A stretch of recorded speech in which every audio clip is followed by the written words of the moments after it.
Welcome to Fetal Echocardiography and Introduction, a lesson designed to help with certification preparation.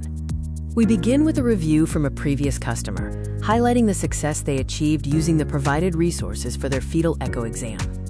Our objectives include understanding the purpose of fetal echocardiography, comparing it with heart screening, and examining clinical indications.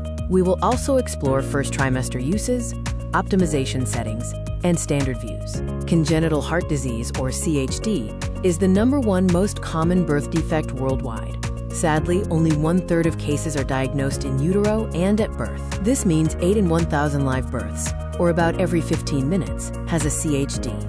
A fetal echocardiogram is a specialized ultrasound procedure for comprehensive visualization of the fetal heart. This diagnostic test assesses anatomical and physiological aspects before delivery, playing an essential role in the early detection and diagnoses of congenital heart abnormalities. Now let's look at the clinical indications. In which clinical scenarios does a physician prescribe a fetal echocardiogram for a patient? Family history is a key indication. If a first-degree relative is affected, the risk of CHD increases. This includes risks related to siblings, the mother, or the father of the fetus. Maternal indications include certain autoimmune antibodies, medications like retinoids and lithium, and conditions such as in vitro fertilization, metabolic diseases, and gestational diabetes. Various exposures can increase the risk of specific CHD types. Common teratogens associated with CHD include alcohol, valproic acid, trimethadione, indomethacin, and lithium. Exposure is most vulnerable during the 3rd to 8th weeks, the organogenesis period. Several chromosome syndromes are associated with CHD. For example, DiGeorge syndrome and trisomy 18 have a greater than 90% associated risk, while Williams syndrome has a 100% risk.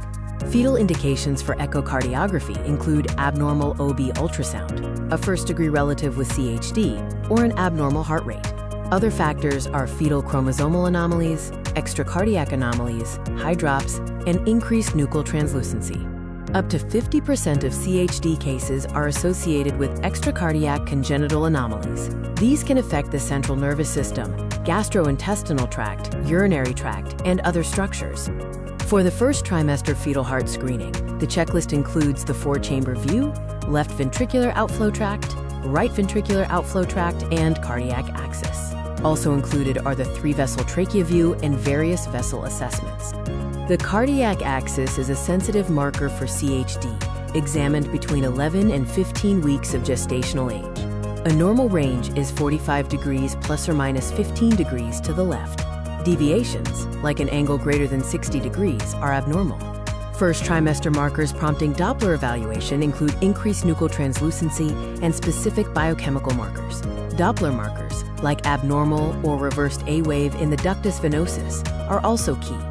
Specific findings like increased nuchal translucency and abnormal ductus venosus flow are associated with various trisomies and Turner syndrome, often supported by specific changes in PAP-A and free beta-HCG biochemistry. It is important to know that during the 11 to 13 weeks gestation period, tricuspid regurgitation is a prevalent observation in fetuses with trisomies 21, 18, and 13, as well as those with significant cardiac anomalies. Assessment guidelines for tricuspid regurgitation involve visualizing the apical 4-chamber view of the fetal heart. Tricuspid regurgitation is defined as at least half of the systole, with a velocity over 60. Ductus venosus assessment guidelines involve a mid-sagittal view of the fetal trunk with color flow.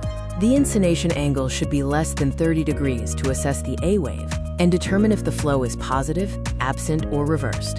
Elevated resistance in the ductus venosus is linked to fetal aneuploidies and cardiac abnormalities.